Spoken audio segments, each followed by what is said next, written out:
semana corta, semana de grandes noticias para un lado y para el otro, que tienen que ver sobre todo con la economía, siempre entreverada con la política, por supuesto, pero básicamente económicas. Así que ya estoy en línea con Juan Luis Burr, economista jefe de Fiel. ¿Qué tal, Juan? ¿Cómo estás? Hola, ¿qué tal? ¿Cómo estás? Gracias por Bien. llamar. ¿Cómo están? No, al contrario, gracias a vos por atendernos.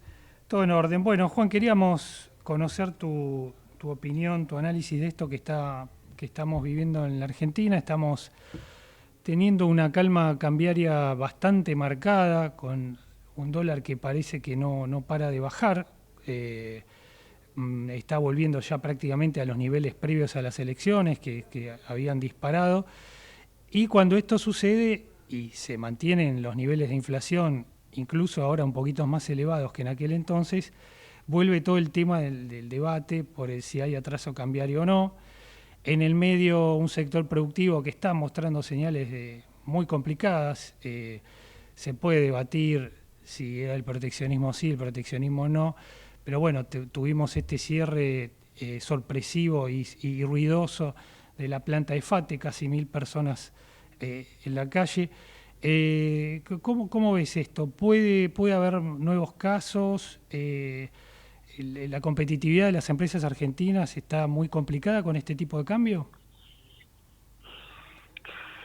Bueno, a ver, hay muchas cosas que están pasando que nos impactan, no solamente lo que hacemos nosotros, sino en el mundo. Pero Mm, claramente lo que hacemos nosotros tiene mucha importancia.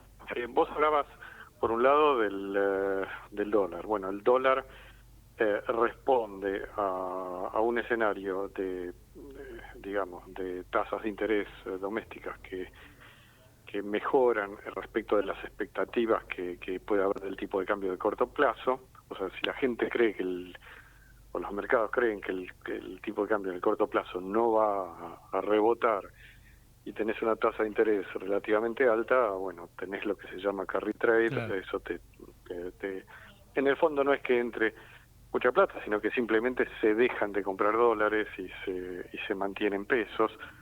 Todo eso hace que, a pesar de que el Banco Central compre dólares, como por otro lado el Tesoro te absorbe muchos pesos, eh, esto es eh, esto es un juego de varias puntas, Mm, ¿no? O mm, sea, el Banco Central compra algunos dólares, con eso emite unos pesos, pero el Tesoro está absorbiendo más pesos de los que emite el Banco Central, y eso genera escasez de pesos. Con eso las tasas son altas.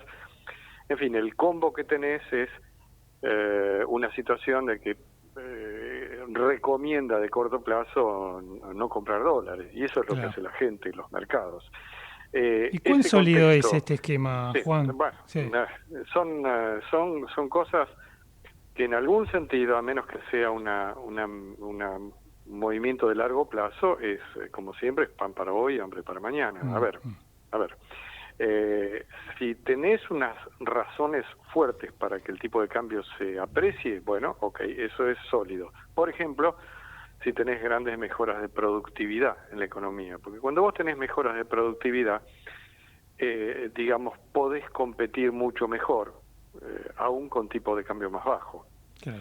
En es una discusión de mediano o largo plazo siempre, porque vos no ganás productividad de la noche a la mañana, la ganás con mucha reforma, con mucho esfuerzo, mucho músculo, invirtiendo mucho, etcétera. Argentina está en algo de eso, pero es un proceso largo. Es probable, diría en estos términos, es probable que el tipo de cambio que hoy estás viendo sea un tipo de cambio de equilibrio dentro de 3 o 4 años. Mm, Tipo de mm, cambio real, tipo de cambio ajustado por precios, todo eso, lo que ok. se mide con No, el no tipo el de nominal, cambio claro, multilateral. claro, No el número 1400, correcto. 1380, no, Claro. ese número, el número ajustado. Y ese tipo de cambio sea correcto para dentro de 2 o 3 años, si vos haces mucha reforma, e inclusive que sea alto dentro de 3, 4 años, si vos tenés muchas exportaciones, una economía que está, digamos, creciendo fuerte, con mejoras de productividad. Pero pensarlo, ese tipo de cambio futuro, de equilibrio, pensarlo para hoy, puede ser un problema. ¿Y problema por qué? Porque por ahí no llegás al futuro, te caes antes.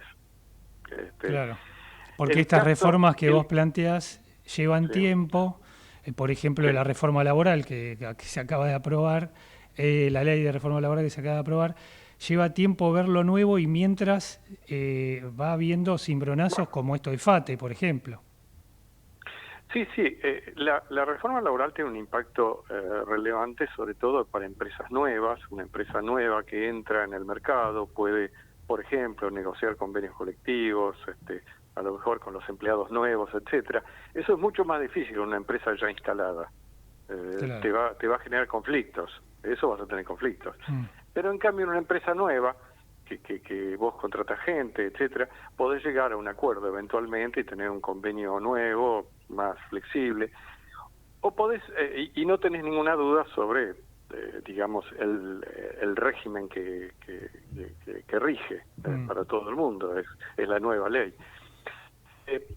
Y eso es mucho más fácil de hacer con empresas nuevas. Eso te lleva algún tiempo para tener impacto. Claro. Lo mismo te digo, bajar los impuestos. Sí, los impuestos los podés bajar el día que tengas un gasto público más bajo o que tengas más recaudación. Más recaudación porque la economía crece fuerte, volvió el consumo paga IVA, ¿entendés? Paga IVA, paga impuestos internos.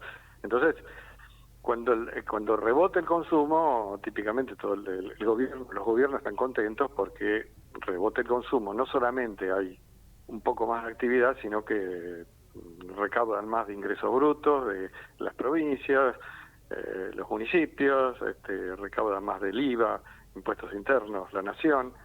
Está todo el mundo contento ahí. Contento quiere decir el gobierno está contento. Ahora, eso, digamos, eso te da ingresos que eventualmente podés usar para bajar algunos tasas impositivas. Por ejemplo, claro, podés decir, bueno, toco para abajo un poco los impuestos del trabajo, bajo un poco el impuesto al cheque, o sea, el impuesto a los débitos, ese tipo de cosas. Y eso hace más fácil la vida a las empresas, y por lo tanto a los trabajadores, a todo el mundo. Es decir, cuando vos cobrás menos impuestos, si tu presión tributaria, en lugar de ser 33% del PBI, llegó a ser 42, 43, pero 33% del PBI, si tu presión tributaria es 25% del PBI, quiere decir que queda más para todo el mundo, para la gente, vamos a decirlo así. Claro. Entonces, pero eso te lleva tiempo. Entonces, vas a ver, vos me preguntaste recién de FATE, preguntaste varias cosas, pero preguntaste lo de FATE. Sí, perdón. Y lo de FATE podés ver otro FATE, y sí, aunque en el caso ese tiene aspectos muy particulares. Por un lado, es verdad. son empresas que trabajaron en un sistema muy protegido durante muchos años. Cuando vos trabajás en un sistema protegido, la tecnología puede ser obsoleta y sin embargo vos vendés. De hecho, las cubiertas argentinas costaban el doble, el triple que las cubiertas internacionales y se seguían vendiendo acá. Así es. Simplemente porque tenías una economía cerrada. En cuanto abrís la economía, te das cuenta que vos estás enfermo. Eso en realidad, lo que te das cuenta es de eso. ¿Tendrías que cambiar la tecnología? Sí. ¿Tendrías que bajar los impuestos? Sí. ¿Tendrías que tener sería bueno tener un sindicato que se avenga a discutir para mejorar las condiciones y no para romper todo? Y bueno, todo eso es deseable, pero te enfrentaste con una tormenta complicada. Claro, es decir, te abrieron la economía, los impuestos siguen altos, y el sindicato es un sindicato conocido, que son estos tipos que tiran de la cuerda, y bueno, algún día la cuerda se rompe y terminan todo el mundo ahorcado. Por supuesto, la empresa cierra, pagará la indemnización y digamos, te quedaste con 1000 personas menos trabajando. Esa es la... Ahora, todo esto que planteás se ve sumamente complejo, ¿no? Porque uno lo primero que piensa es, bueno, ¿por dónde empezamos, no? Vos al 2026 y al 2027, ¿los ves como años de transición desde lo económico, como años de, bueno, más o menos nos vamos manteniendo estable, pero todavía seguimos teniendo muchos problemas? Quizás esto que mencionábamos de FATE, que como bien vos decís, es un caso muy particular y que arrastra una crisis desde hace varios años, pero esto que vos decías, abrieron la economía y me agarran con una tecnología medio que obsoleta, tengo impuestos altos, poca flexibilidad laboral, ¿puede hacer que sean 2 años mediocres, por decirlo de alguna manera? Mira, este es un gobierno que si se planteó las cosas bien, se las planteó como un gobierno de transición, en el sentido de que tiene que hacer una transición de una economía que está rota, que no funciona bien, a una economía que funcione bien. Y eso no se hace en 6 meses. El que le prometió a alguien 6 meses se equivocó. Si los 2 años van a ser mediocres, van a ser años, sí, los podemos llamar de transición entre nosotros dos. Llamar de transición a algo significa más o menos, no tengo la menor idea. Se supone que estoy yendo a algo mejor, etcétera. No, yo Bueno, te decía transición por sí, esto que hablábamos recién de que estás dando pasos hacia una dirección, pero en el medio te sí, pasan estas cosas, ¿no? Te vienen los sí, FATE, tenés conflictividad gremial, social, la calle medio sí, combustible, ¿viste? Y la gente que sí. no hace este análisis fino dice, bueno, ¿qué está pasando con esta economía?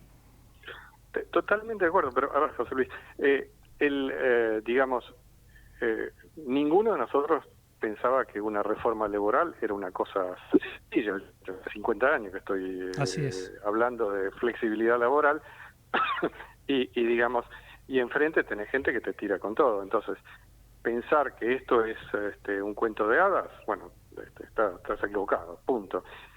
No lo es. Es un tema complejo, lo mismo que es la reestructuración de empresas. O sea, una empresa cuando tiene que ponerle una empresa de neumáticos, tiene que, bueno, se plantea que quiere continuar. Mm, Bueno, tengo que cambiar tecnología. ¿Pero qué es cambiar la tecnología? Romper, vender todas las máquinas, tirarlas, qué sé yo, y poner todo nuevo. Bueno, sí, por ahí necesitas otra gente con otra especialización.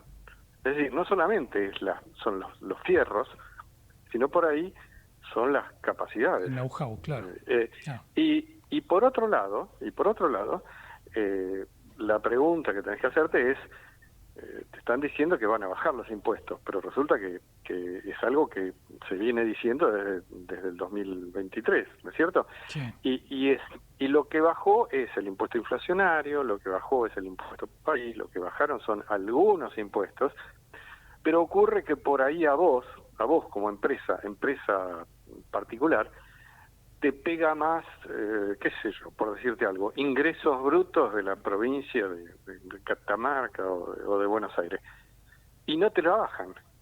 Y por claro. ahí no te lo bajan. Y por ahí no te lo van a bajar hasta dentro de andás a ver. Entonces, el negocio pasa a ser una apuesta. Una apuesta a que todo esto va a continuar. Que va a continuar y que efectivamente se va a cumplir. Bueno, digamos, en el medio hay algunos que dicen, bueno, me gustaría verlo, pero yo no tengo espaldas para aguantar. Claro.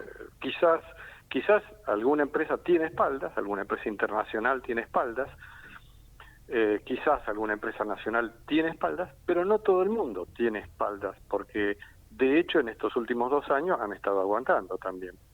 Y Y otro te va a digamos, decir, me gustaría verlo, quiero esperar al 2027, y así te van corriendo el arco, ya le pasó a Macri. te lo van a correr si no le da la rentabilidad. En cambio, sí le da la rentabilidad al que le anticiparon esos beneficios. Por ejemplo, el tipo que tiene un RIGI, que entra Claro. con el RIGI, tiene una baja de impuesto a las ganancias de 10 puntos, que eso le permite claramente ser más competitivo en el mercado internacional. Bueno, porque en el mundo las tasas impositivas no son las que tenemos en Argentina. O sea, la presión tributaria en una economía emergente, eso es lo que somos nosotros, una economía emergente. La presión tributaria no es 33% del PBI o 35%. Lo normal es ver tasas debajo del 25%. Entonces, cuando tenés esa diferencia, tenés que tener competitividad en muchas otras dimensiones para poder soportar más impuestos. Claro, claro. Pero nada de esto es magia. Todo esto requiere repensar el sector público, hacerlo más eficiente. Hacerlo más eficiente significa, digamos, que gastes menos con la misma con las mismas prestaciones, o que tengas mejores prestaciones. Significa muchas cosas. Claro. Así que es cierto que es un escenario que nos va a dar probablemente economía creciendo. Nosotros creemos que la economía va a crecer este año, va a crecer el año que viene, porque tiene sectores que van a crecer, digamos, porque tenés la energía, tenés los movimientos nuevos, la minería, tenés el agro, etcétera, y tenés los sectores que puedan insertarse en este esquema de producción, que son varios, no son muchos, pero no es el comercio y los servicios que es los que nos mueven el empleo. Ese es el problema. Claro, claro. O sea que ahí puede haber un escenario, se puede repetir un poco lo que sucedió en los 90, ya sé que son épocas distintas, ¿no? Pero ¿puede haber algo de eso? Sí, por razones en parte distintas, en parte parecidas.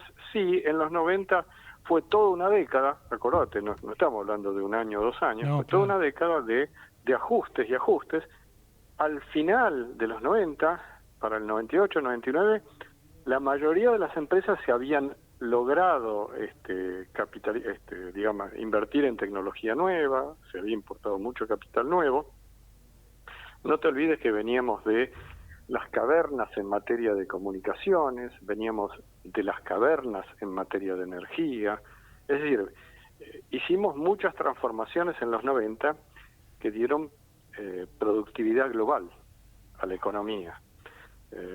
Vos ahora estás teniendo algunas transformaciones, pero bueno, no es lo mismo, Vos acordate simplemente lo que fue las telecomunicaciones. Vos en el año 1989 no tenías forma de conseguir un teléfono. En el año 94 conseguías cualquier teléfono. Para darte un solo ejemplo. Sí, sí, sin duda. Hoy no tenés esos cambios transformadores como los tuviste en esa época. Entonces te va a llevar algún tiempo y algún dolor de cabeza en el medio, como estos que estamos viendo. Claro. Bueno, muy bien, Juan, un gusto como siempre charlar con vos y gracias por la comunicación. Gracias a vos. Un abrazo. Un abrazo a Juan Luis Burr, director y economista jefe de Fiel.